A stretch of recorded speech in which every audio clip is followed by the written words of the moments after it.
తాగుబోతులు మారారు, బందిపోడు దొంగలు మారారు, నరహంతకులు మారారు, వడ్డీ వ్యాపారస్తులు మారారు.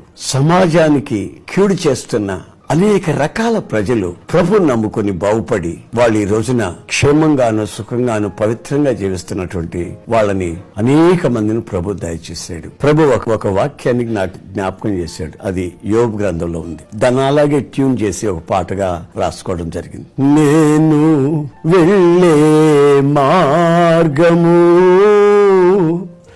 నా యేసుకే తెలియును, శోధించబడిన మీదట నేను సువర్ణమై మారెదను అని ఈ పాట రాసుకుని ఆ వాక్యం నన్ను ఆదరిస్తే ఆ వాక్యాన్ని అనుసరించి పాట రాసుకుని అలా పాడుకుంటూ ఉన్నప్పుడు నాకు నెమ్మది కలిగింది, విశ్రాంతి కలిగింది.